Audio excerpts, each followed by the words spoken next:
What? By the way, you mind if we roll into this as you're No. you're off your awesome office here? Yeah, Gimmick Please. Attorney, Mike Dockins, ladies and gentlemen, here for today. Welcome to the show, Mike. Hello. Thanks for having me. Yeah, no. So wait, this is really cool. So you're showing off these are all people you've worked with. These are all Correct. wrestlers, which is a great premise for the conversation here. But you got this big boot. Who's this? What's the boot? That's the Nate. That's a Ric Flair boot. Oh, really? Yeah. Okay. What do you think? You think Rick's heading to AEW? My guess is yes, but I have no inside knowledge on that. Kind of feels that way, doesn't it? There's only so many places you can go, right? Once you've left the Fed. That's true, I guess. Well, hey, I think what you do is so awesome. I'm glad we finally got to catch up because, Wrestling Inc. is a business of the business site, and you are somebody in the trenches of the business side of professional wrestling. I feel like on a daily basis now. So before we kind of dive into what you're up to these days, because there are a flurry of photos on your social media. Oh, you Sorry, somebody just walked in. I was just telling them I'm on a call. Professional lawyer folk jumping in. Yes. Okay, wonderful. Sorry. That's all right. They're gone. It's cool. Talking to Carney pro wrestling reporter Nick Hausman. Don't worry about it. What is your legal background? What is your legal background? Was it always trademark law? What is your background? It was not.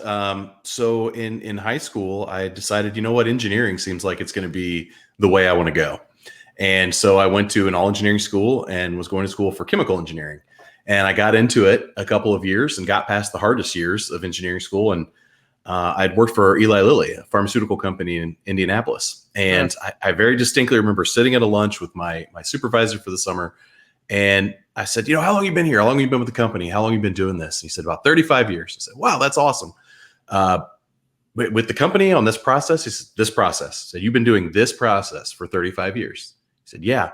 Oh no, this is not for me. I can't do a job where I'm just doing the same thing. Now he took it from the lab to a small pilot plant, to a bigger production plant, to a huge plant. And then you've got automation and changes in technology, but he'd essentially been doing the same thing for 35 years. And so I thought, well, boy, am I going to start over? Or is there something I can do with an engineering degree and go ahead and finish this out? So I ended up having lunches and meetings with the patent attorneys at Lilly and found out what that's about. And so to be a patent attorney, which patents are a type of intellectual property along with trademarks and things, in order to be a patent attorney, you have to have an engineering degree or a science degree of some sort. So I decided, law school was always sort of interesting to me. Let's give it a try. So I finished out engineering school, have a chemical engineering degree, but then went to law school, and it just was a natural fit. Of course, I knew a lot of people will go to law school not knowing, am I going to be a prosecutor? Am I going to do corporate transactions? Am I going to be a litigator? I knew going in day one, I'm doing this to be an intellectual property law attorney. And after your first year and a half of law school, you kind of get to pick what classes you take and what you study. So I just hit hard all the IP stuff. So I knew going into it, there's going to be trademarks and patents and copyrights and trade secrets and all these sorts of things. So that's what I went to school for. And that's what it became. So when I first started, it was almost all patents all the time. I was writing patent applications for, Fortune 50 car companies and things like that, and still doing trademark stuff kind of on the side. But over the last, 5-10 years, it shifted more almost exclusively trademark work. Yeah. So were you always a passionate wrestling fan, or did the circus come to town and carry you away? Always into wrestling as a kid, fighting my parents and my brothers who hated it, thought it was the dumbest thing in the world. How dare you waste your time? What are you doing? Why are you focusing on this? It was just always something that I enjoyed. I enjoyed watching wrestling and following all the storylines. I enjoyed comic books and things like that. And, if you think about the Venn diagram of comic book fans and wrestling fans, there's probably significant overlap. And there certainly was for me, but it was something I was into. And every year, my folks got divorced whenever I was young, but my dad, what do you want for your birthday? Well, WrestleMania, when in the early 80s, mid 80s, always happened around my birthday, which is at the end of March. So I'd say, Dad, for my birthday, I want a WWF magazine subscription, and I want you to get me the WrestleMania pay-per-view. And so we would get together and go to my uncle's house, because back then you had to have the special set-top box in order to get the pay-per-views, right? You had to have the black box. My dad didn't have the black box, but my uncle did. So it became a family affair. We'd go to my aunt and uncle's house and make a day of it and watch the pay-per-views. And my dad didn't care about wrestling. He didn't hate it like some of my other family members did. But he was happy to be there and watch it with me and watch me enjoy it. So, it goes back as long as I can remember. I've been a wrestling fan. So who is the first wrestler you do business with when it comes to trademarks, IP, all in between? Who was the first one? The first one, the first one that anybody, well, the first one would be the Tokyo Monster, Cahagas. He was the first NWA Triple Crown champion. The first that people would know of, aside from Conrad Thompson and some of the hosts that I was doing things for, so Brother Love, was probably the Good Brothers, so Gallows and Anderson. But my foray into wrestling was one, it was intentional. It took a lot of luck and hitting the right notes and connecting to the right people, but it was something that I just decided one day, hey, this is something I still enjoy, that I'm passionate about. I watch in my free time. And I keep seeing and reading all these stories about guys who are with WWE or wherever, and they've had a trademark issue and a name issue. And man, they're not getting good help. They don't know what they don't know. And I feel like I can help them, not just because I know what I'm talking about from a lawyer perspective, but because I'm a fan. And I can go to a meeting or a dinner or buy them drinks, and we can talk about, the Steamboat and Flair, or I can talk about Sean kicking Jannetty through the barbershop window. Like, I can talk about all these things because it's something that I've enjoyed and know something about. So I remember very distinctly discussing with my wife, I'm going to try a few different things here. And I'm going to try, going to local promotions here in Northwest Ohio. There's some regional promotions in Northeast Indiana, Southern Michigan. Start sponsoring things and, just trying to get my foot in the door to see people, meet people, talk, and hey, this is what I can offer. Because it's a very word of mouth business. And so if I help this guy, if I help Tokyo Monster, he's going to go somewhere and somebody's going to have an issue. Hey, you should talk to Mike. Mike can help you with this. And so that was one kind of two things that I tried. But then I told my wife, I'm going to shoot my shot. I'm going to reach out to this guy, Conrad Thompson. Don't know him from Adam. He doesn't know me. I just listened to the podcast and try to get in with him. He and I are basically the same age. I think I'm a year older, but we watch the same stuff. We're passionate about it. Maybe it works out. And so I'm laying on the couch, fast forwarding through 3 hours of Raw, and I reached out to him, sent him a DM, and said, hey, you've got this StarCast thing. I couldn't make it to the first one, had a family obligation, but plan on going to the second one. I see you haven't protected the branding. And I think that's something you should do. And, I'm not in Alabama, I'm in Ohio, but if you want somebody who you're not paying to just bounce off, hey, this is what this guy told me in Huntsville, I'm happy to do it. I'm not, I would love if you would work with me, but I'm not saying you have to. I'm not saying that's why I'm doing this. I'm doing this because I want to give back. I want to help out in some way. So, let me know if I can answer any questions or if you just want a sounding board. And I'll be darned if within 30 seconds, he didn't DM me back and said, your timing on this is pretty epic, because I just reached out to a guy this week in Huntsville and got some information from him. And I'd be curious to hear what you have to say and what you think and what kind of, proposal you have. So got up early the next morning, got into the office, typed up a relatively formal proposal and emailed it to him, and the rest is history. It took some follow-up, but that's where it really took off, because he's connected to everybody, as you well know. Oh yeah. Conrad knows everybody. He is at the center of the spider's web. He is the spider in many ways. Yes. Catching them, wrapping them up, saving them for later, the flies.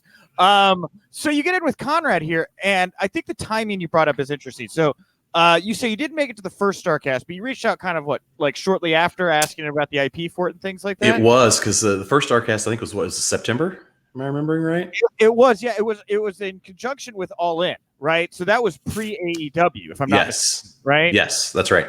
I should know this because I have my media badge over here for All In and StarCast 1. So that was pre-AEW, or at least it was right at the infancy of AEW when that all happened, that you get involved. So to kind of slow down here a little bit, there was a lot of trademark shuffling that seemed to happen at that moment. And I'm guessing you were probably the person that made a lot of that happen. Did you help the Bucks with their Killing the Elite?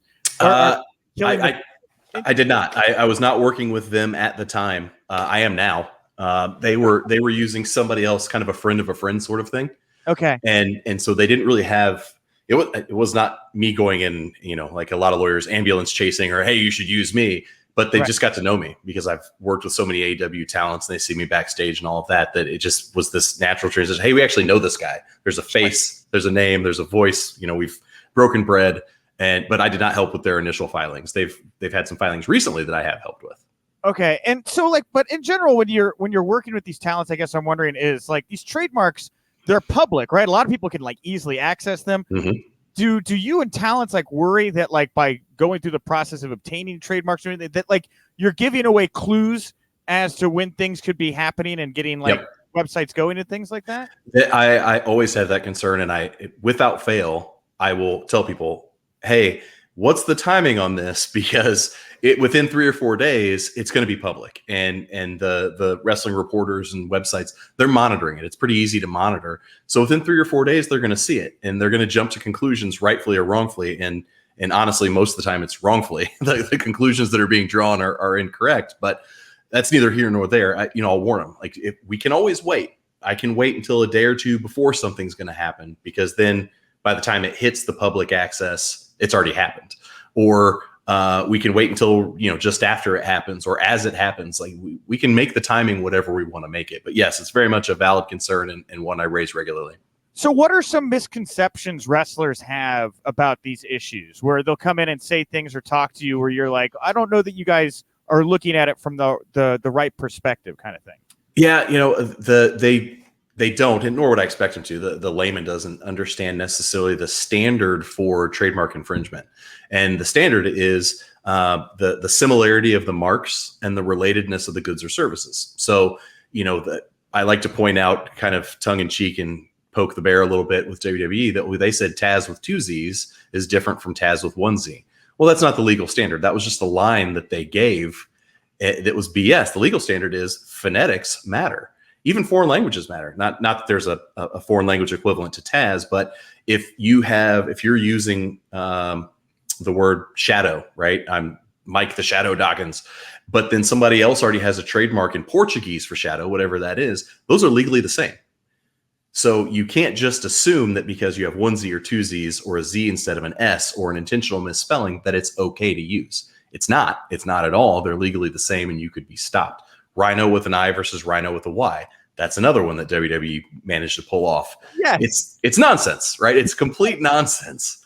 But that's what, if you don't know the standard, if you don't have somebody looking out for you from a talent side, you wouldn't know that. And they're telling you this is okay, and here's why. Okay. They're not going to mislead me. Well, I wouldn't say that. In fact, they might mislead you. So what do you think of WWE's IP practices? Are they too aggressive? Do you think they're just doing their job? Like, what do you think of their practices? It depends on what hat I have to wear. I don't represent them, obviously, and so I don't like their practices, but I understand why they've made it their practice. Why, hey, we built the brand, we built the name, we built whatever, therefore we own it. I get it. That makes sense, and why you would want to protect it. But then holding on to it and doing nothing with it is such a waste. And it just causes issues for the talent. But we have seen time and time again, you got your fake Diesel, you got your fake Razor. It doesn't work, right? Even replacing Doinks to an extent didn't work. Once Matt Bourne was gone, you bring in Ray Apollo, it just wasn't the same. And people would tell you can tell the difference. Talented guys, that's great. But Matt Bourne really brought something to that character that Ray Apollo did not. And it's never worked. Sin Cara, I guess, is another one, right? They've replaced the guy under the hood. Right. It's just different. You had the brand, while WWE can own it, separate from the person, separate from the performer, you don't have a brand without the performer. So really that position of theirs really only makes sense if it's your Hulk Hogan's, your Macho Man's, your Ultimate Warriors, your Andre the Giants, these sorts of people that they have a name and legacy that will far outlive their life. But that's not the case for the majority, right? Or maybe the majority, but certainly not the case for everyone. And so a lot of times it seems like it's somewhat out of spite. Do you think that Tony Khan with AEW runs any risk by being less aggressive, by allowing more talent to own their names? And he doesn't own the music. A lot of that stuff is licensed. Do you think there's any risk in Tony being a little bit more loose with IP? Not really, honestly, because the only risk he has is that I'll just pull a random name. Sean Spears. Let's say Sean Spears is 10 years from now, if Sean's retired or moved on or doing whatever he's doing, are they going to sell Sean Spears merch? Are they losing out on T-shirts for the chairman? They're not going to sell them, just like WWE doesn't when your Max Moons leave the company. They're not selling Max Moon stuff. There might be the occasional action figure, right, that comes along later because they want to have obscure characters in an action figure line. But they're not really losing anything by not having it. They will have access to the footage and the pay-per-views and all that. They have that in perpetuity.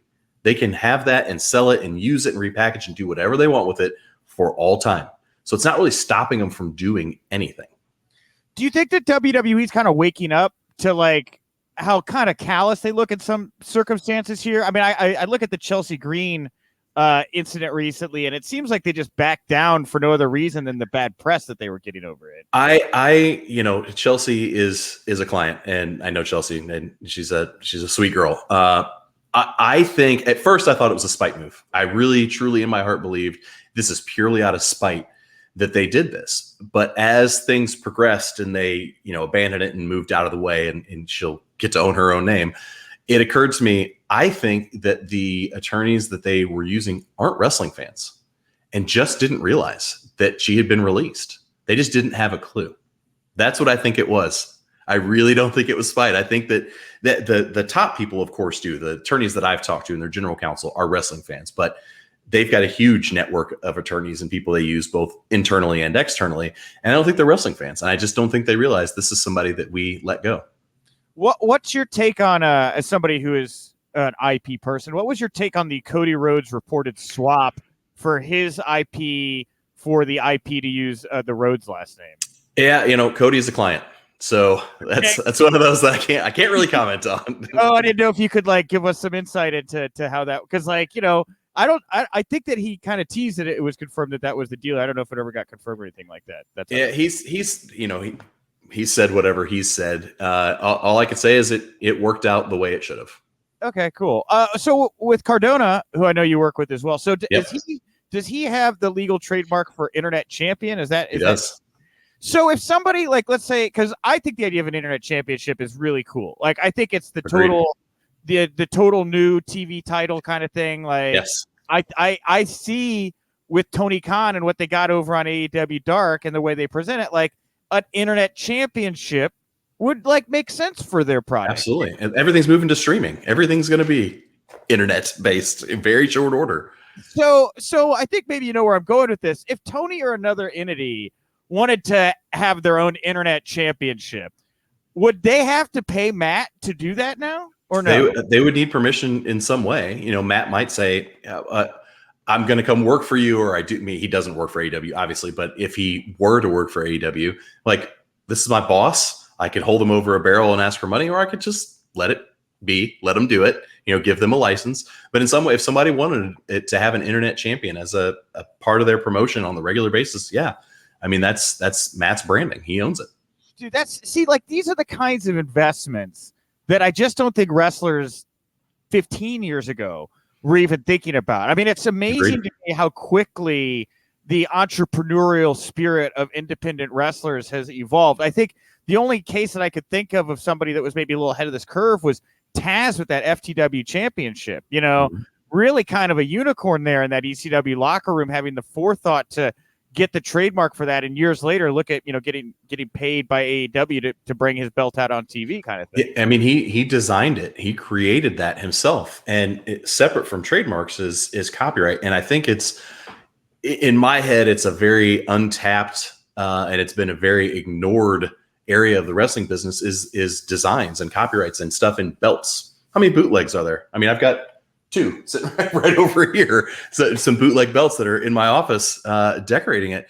But at the time that, the 10 pounds of gold or the big gold or whatever was made, neither the designer, so the Millikens and, Reggie Parks of the world, weren't getting their copyrights registered, or if the company owned it. So it was a contractual thing where it said, yeah, you're the author, Reggie or Dave, but you agree to assign it to me. So we as WCW own it. They weren't protecting it, and they weren't going out and stopping the bootleggers, which they could have. And copyright is, if you do it in a timely fashion, if you file and register in a timely fashion, you can get something called statutory damages. So statutory damages are different from actual damages. Actual damages, it might be, oh, Nick, you did this, you sold 10 belts. What's your profit margin? You got to disgorge your profits. I get all that. Or I'm selling 10 fewer belts because of what you're doing, because it's opportunity loss for me. So there's my lost profits. You have to pay that. Well, that can be difficult to prove, right? That what the actual damages are, and you have to go through discovery and find all these things. Well, statutory damages says, hey, judge, I want either actual damages or statutory damages, whichever is bigger, we'll figure out at trial. Well, statutory damages, the judge says, yep, these are infringing. This is a 1-for-1 knockoff. It doesn't have to be exact, but let's say that it is. This is an exact knockoff. There is infringement. Nick, by God, you are a copyright infringer. Now I'm going to tell you what the damages are. And so between $750 and $35,000 per work infringed, plus I'm going to get my attorney's fees. Now, let's say you sold 100, 200 belts. Now we're talking about potential liability of $35,000 per belt. So that's, count all those. That's going to be a lot of ones and fives. I'm paying in Okada bucks. I hope that's all right. So it can be very expensive, but you think, how many bootleg belt makers are there out there? There's a lot. And even WWE to an extent is selling probably some bootleg belts, right? I don't know that WWE owns the big gold belt copyright.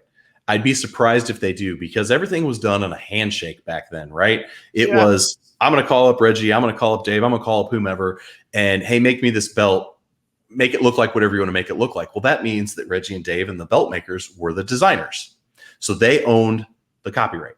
Well, absent some signed contract or agreement where they written transferred the copyright to WCW, which then WWE acquired, they don't own it. The belt maker still owns it. Now, the problem the belt maker has right now is how many decades have those belts been out there? How many decades have people been knocking it off? You get into these equitable defenses in the law that says, this is great, but you can't sit back and do nothing for decades and decades and decades, and then now be heard to complain. You've slept on your rights. You kind of don't have rights in it anymore. So do you think that as the entrepreneurial spirit of independent wrestlers and wrestlers in general progresses, trademarking your name seems to be like a given, right? Most people seem to understand that once you leave, you should have your name or another name ready to be trademarked. Yep. But do you think that the broader copyright situation, like, do you think we'll see more talent creating their own belts, copywriting their look? I mean, are these things that you think that would be beneficial to wrestlers as they grow in their non-WWE life? I do. There's not a lot of wrestlers that create their own belts. Certainly Matt, for example, is one who has and does. And that GCW belt was chef's kiss. That was what a brilliant troll job. I loved it. But there's not a lot of people that do that, but promotions should, at a minimum, be protecting the copyrights and preventing knockoffs and registering it. Because nowadays, the law changed a couple of years ago, where it used to be you absolutely have a copyright as soon as you create it. So if I grab a piece of paper and I sketch a smiley face on it and some other stuff, and I held it up on the camera, that's fixed, right? I've created a work of art, judging what it looks like notwithstanding. I have a copyright in it. I can't enforce my copyright until I have a registration. That's where the law changed. Your registration used to not be required. You could go to court and say, hey, court, I don't have a registration, but I filed an application and it's pending. And the courts would say, great, we'll move this thing forward. Well, now the federal courts say, no, you have to have the registration in hand before you can sue somebody. Okay, I gotcha. All right. Well, last question I have for you, and thank you, by the way. As we see more trademark issues roll out, I'd love to have you back, Mike. These are conversations I love the most. But you've done a lot of these now. Is there an example, a situation of a trademark you wanted to help somebody get or thought you could get that ultimately didn't work out, and you could tell us why or no? There's probably a couple that I can think of.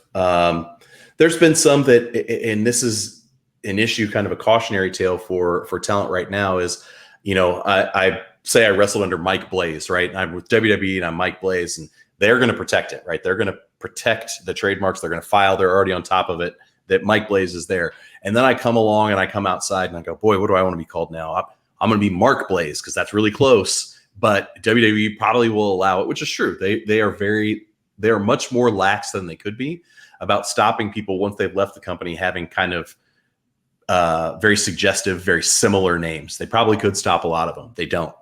If you're using the exact name, they'll come after you. But suggestive, close to, reminiscent of, they kind of let it go. Okay. But Mark Blaze, I'm not going to be able to get that from the trademark office because they're going to say, well, there's already this Mike Blaze in wrestling, and now you're asking for Mark Blaze. Those are way too similar. So there's been examples of that without getting into specific people necessarily, where the name was just very similar to what their WWE name was. Sometimes it's fine. Sometimes, if I'm making this up and it's going to seem like I'm talking about Malachi, but like the last name Black or Express is a better example. How many different Expresses have there been, right? The Midnight Express, the Rock and Roll Express, the Jurassic Express. There's a lot of different Express things. So in that sense, legally speaking, it's a crowded field. And in a crowded field where things are allowed to coexist, you can shoehorn other things in. Because you can say, well, look at Midnight Express and Rock and Roll Express.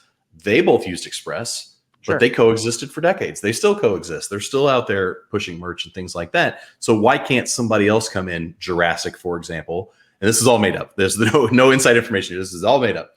Why can't Jurassic come in and say, well, Jurassic's just as different from Midnight as Rock and Roll is from Midnight. I should be able to coexist. And the trademark office most likely will say, yep, you're right.